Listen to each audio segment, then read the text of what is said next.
400조 원 이 예산을 편성한 송원석 기획재정부 2차관 만나보겠습니다.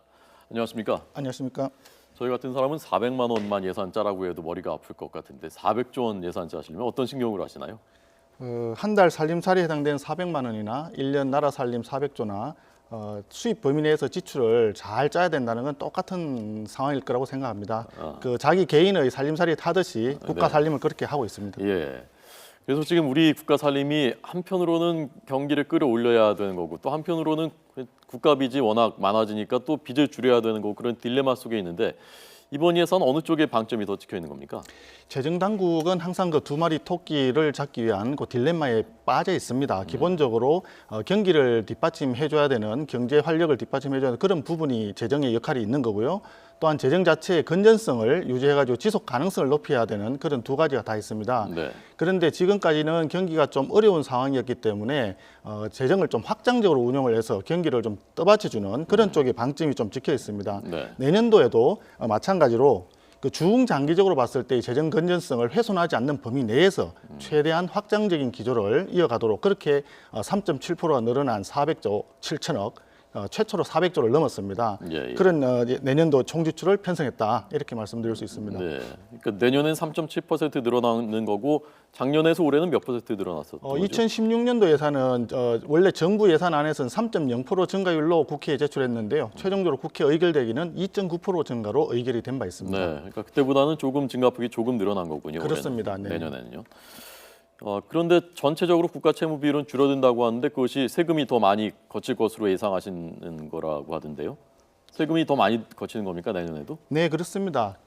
사실은 작년도 같은 경우에도 추경을 하지 않았었습니까? 작년도 초기에 워낙 경기가 안 좋았던 상황이 있었기 때문에 거기에 대해서 정부가 적극적인 재정 정책을 해야 되겠다 해서 추경을 편성했고 그 이후에 사실 경제 활동이 상당히 개선된 측면이 있습니다. 그런 산업 활동, 경제 활동이 개선된 측면이 반영이 되어서 작년도 마지막에는 세수가 조금 플러스로 전환이 된 바 있고요. 네. 그 영향으로 금년도 상반기까지 세수 실적이 괜찮은 상황이 있었습니다. 그래서 증가된 세수를 이용해서 이번에 추경 예산을 지금 9.8조 원을 국회에 제출해 놓은 거 있고요. 그 부분에 대해서 내년도에는 다시 한 9조 정도는 더 증가될 것이다.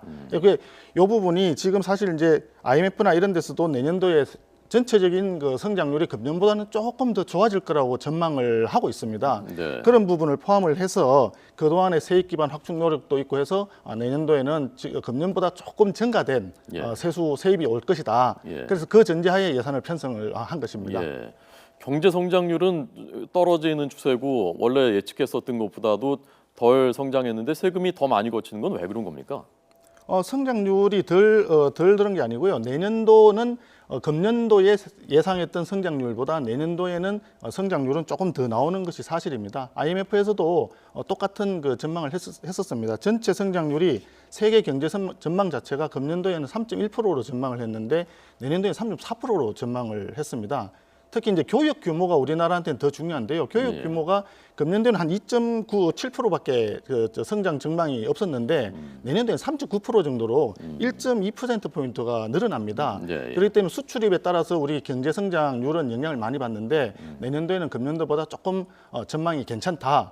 이 전망은 정부만 한 것이 아니고요. 한국은행, 그다음에 IMF, OECD 이런 데서도 비슷하게 3.0, 2.9% 정도 전망을 하고 있습니다. 전체적으로 올해보다는 경제가 더 좋아지고 국민들 살림살이도 조금 더 펴질 것이다라고 기대해도 되는 겁니까? 전체적으로 금년보다는 그렇게 나쁘진 않을 거라고 일반적으로는 그렇게 전망을 하고 있습니다. 네.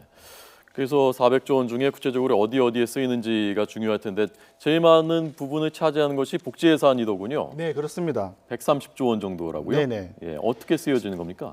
복지 분야가 최초로 이제 130조 원을 돌파를 하게 되었습니다. 사실 지출 증가율이 앞서 말씀하신 대로 총지출 증가율이 3.7% 정도인데 복지 분야가 증가율이 5.3%로 1.5배 정도가 됩니다. 그런데 그 내용 속에 이제 들어가는 것이 주로 이번 정부 들어오면서 주요한 핵심적인 복지 공약이 있었습니다. 그래서 기초연금을 2014년도에 도입을 한 게 있고요. 그다음에 기초생활 보장을 위한 맞춤형 급여를 도입을 했었습니다. 2015년도에 이런 부분에 대해서 재원이 굉장히 많이 투입이 되고 있고요. 또 생계급여라든지 그 주거급여도 인상률이 상당히 많이 반영이 된 바가 있습니다. 네. 특히 그 저출산 문제가 좀 중요한 부분이 돼 있기 때문에 그 난임 시술비 있지 않습니까? 아이를 갖고 싶어도 가지기 어려운 그런 젊은 부부들을 위해 가지고 난임 시술비 지원을 소득 그 구분 없이 다 지원할 수 있도록 하고 저소득층에 대해서는 지원하는 단가도 많이 인상을 했습니다.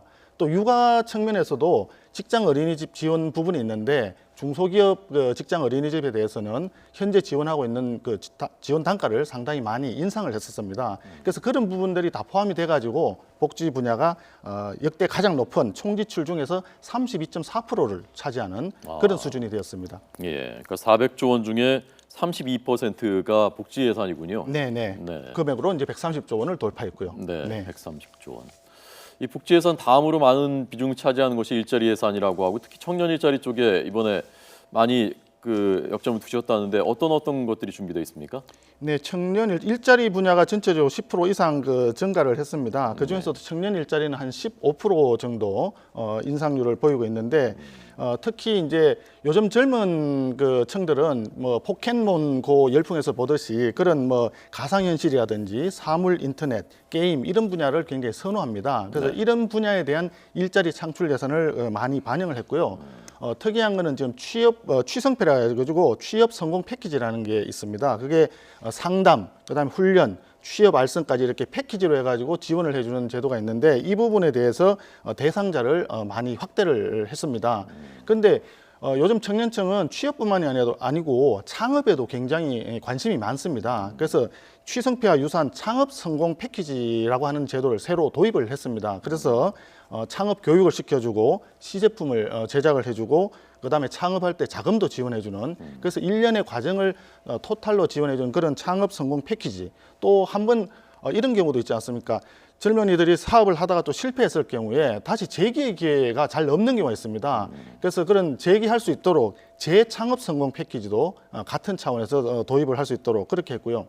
또 취업을 하는 그 요즘 젊은이들 중에 보면 가끔 소득이라든지 이런 이제 문제 때문에 면접 준비를 제대로 못하는 그런 또 젊은이들이 있습니다. 그래서 그런 면접 그 좀 준비를 위해서 스킬이 좀 부족하거나 이런 그 위해서 면접 멘토링 서비스라는 것도 내년에 처음으로 도입하도록 그렇게 지금 하고 있습니다. 네. 이 청년 일자리 위해서 그런 그 말씀하신 취업 성공 패키지, 창업 성공 패키지 이런 것들 예산 투입하면은 실제로 청년들 일자리 창출하는데 아주 실효성이 즉각 나타납니까?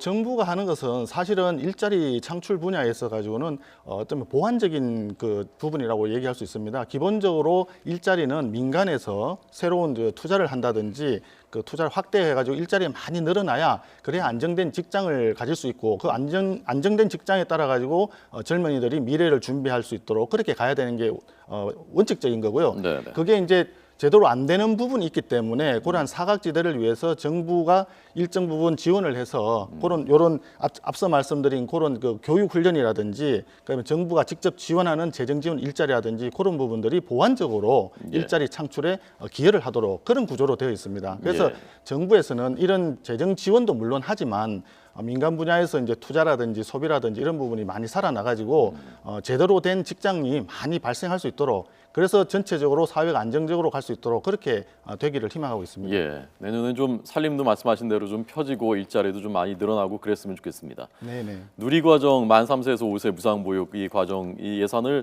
중앙정부가 되느냐 지방에서 하느냐 이게 올해도 내내 시끄러웠고 지금 국회에서도 이 문제 걸려 있지 않습니까? 그런데 내년 예산에는 아예 이것을 그 누리과정에만 쓰라라고 그 명목을 박아서 내려주신다고 하는데 이 국회에서 상당히 또 이것이 논쟁이 되겠는데요.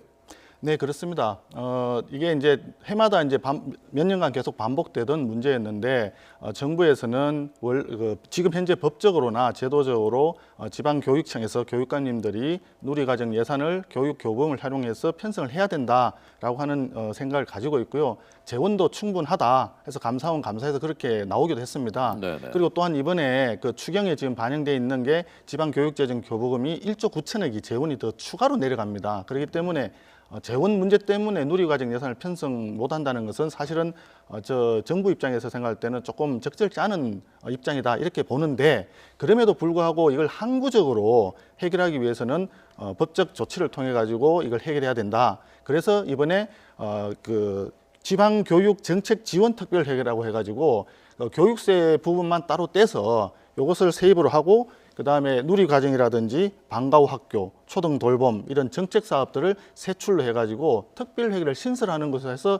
예산을 편성해가지고 지금 국회에 제출될 예정입니다. 네, 알겠습니다. 이거 국회 논의 과정을 좀 보겠습니다. 네. 대통령께서 어제도 북한 정권이 만약에 도발하면 자멸이라는 표현을 쓰셨고요. 그렇게 응징하겠다라고 하셨고, 체제의 동요도 말씀하셨고, 그래서 통일을 준비하는 어쨌건 예산을 장기적으로건 단기적으로건 예산을 더 늘려야 되는 게 아니냐라는 목소리들이 많았는데, 이번엔 통일 예산이 관련 예산이 줄었다고 하니까 의아해하는 분들이 많았거든요. 그걸 좀 설명 좀 해주십시오. 이 통일 분야가 지금 줄었다, 뭐 금액으로는 줄었는 게 사실입니다만은 내용상으로는 꼭 그렇지가 않고요. 지금 통일 분야는 남북 협력 기금이라고 하는 게 있는데, 남북 협력 기금이 전체적으로 1조 넘는 규모가 해마다 편성이 돼 있었습니다. 편성이 돼 있는데 현재 최근에 남북 관계가 정상적으로 운용이 되지 않는 그런 이유로 해서 집행이 안 된 분야가 있습니다. 그래서 실제로는 대부분의 재원이 적립금으로 지금 쌓여 있던 상태입니다. 그런데 이번에 그 개성공단이 이제 폐쇄되면서 거기에 피해를 입은 분들이 많이 발생해서 그분들을 지원하기 위해서 남북 협력 기금에 쌓여 있던 적립금을 전부 그분들의 지원금으로 다 집행을 다 했습니다. 그러다 보니까 세입 측면에서 적립금이 부족하기 때문에 전체를 다 편성하기가 조금 어려웠던 점이 하나 있고요. 두 번째는 현재 여러 가지 세출 사업에 되어 있는 것 중에서 실제로 집행 항상 매년 안 되던 부분이 있습니다. 그런 부분들이 한 2천억 정도 규모가 있는데, 그런 부분들을 이제 이번에는 실질적으로 해서 이제 재원도 부족할 뿐더러 세출 측면에서 집행이 안 되는 부분을 빼고 편성을 하다 보니까 전체적으로 금액이 총 통일 분야, 외교 통일 분야가 한 1,000억 정도가 전년 대비해서 줄어드는 모습으로 되어 있는데, 다른 분야, 외교 통일 분야에 남북 협력 기금을 제외한 다른 분야는 전부 정액된 모습으로 나타나 있습니다. 예, 알겠습니다. 마지막으로 지금 추가 경정 예산안이 국회에 가 있는데 여야가 합의했었는데 오늘도 또 안 되고 있거든요. 그래서 8월 안에 안 될 가능성이 커지고 있는데 괜찮습니까? 지금 늦어지면 효과가 또 반감된다는 우려도 있었고요. 예, 이미 사실은 그 추경은 타이밍이라고 정부에서 여러 차례 말씀을 드렸습니다만은 그 타이밍상으로 볼 때는 추경 효과가 일부 반감되는 건 사실입니다. 그렇지만 지금이라도 빨리 이 추경안이 통과되어서 그 정부로서는 추경이 통과되면 즉시 집행할 수 있도록 최대한 만반의 준비 태세를 갖추고 있습니다. 그래서 가급적 빨리 추경안이 통과되기를 기대를 하고 있는데, 지금 오늘 원래 추경안을 본회의 의결하기로 그 여야 간에 다 합의가 되어 있던 사항인데, 여야 간에 협의하는 과정에서 당초에 그 예견되지 않았던 또 정부로서는 여러 가지 원칙이나 법령상이나 기준에 따라 가지고 수용하기 어려운 그런 그 요구를 일부 정치권에서 요구를 했습니다. 그러다 보니까 합의가 되지 못하고 지금 같은 사태가 나타났는데요. 어쨌든 그 정부 입장으로서는 오늘도 계속 그 정치권과 협의를 계속 할 거고, 빨리 통과시킬 수 있도록 최대한 노력을 하겠습니다. 그래서 뭐 지방교육체라든지 이런 부분에 대해서 지방교육청이 발행 주체인데, 그 지방교육청이 발행 주체인 것을 정부가 대신 그걸 상환을 하도록 하는 그런 의사결정을, 그런 의결을 교문위에서 했던 거거든요. 그 교문위 의결이 그래서 정부 입장에서는 조금 적절하게 대응하기가 좀 쉽지 않았던 그런 부분입니다. 정치권에서 움직임이 있었기 때문에. 그래서 그런 부분에 대해서는 좀 정부로서는 수용하기 어려운 입장이었다는 말씀만 드리겠습니다. 네, 차관님 보시기에는 적어도 마지노선이 언제쯤까지는 돼야 이 추경이 효과를 낼 수 있을 것이라고 말씀하실 수 있습니까? 정부의 입장에서는 이 추경을 언제까지 해야 된다라고 말씀드리기가 이미 지금 타이밍은 조금 늦었다고 말씀드릴 수 있습니다. 언제든지 지금 이 순간이라도 합의에 이르면 항상 이거는 본회의를 열어서 통과를 시킬 수 있는 상태이기 때문에 빠르면 빠를수록 좋다 하는 것이 정부의 입장이다 하는 점을 말씀드리겠습니다. 알겠습니다. 송원석 기획재정부 2차관에게 들었습니다. 잘 들었습니다. 고맙습니다. 감사합니다.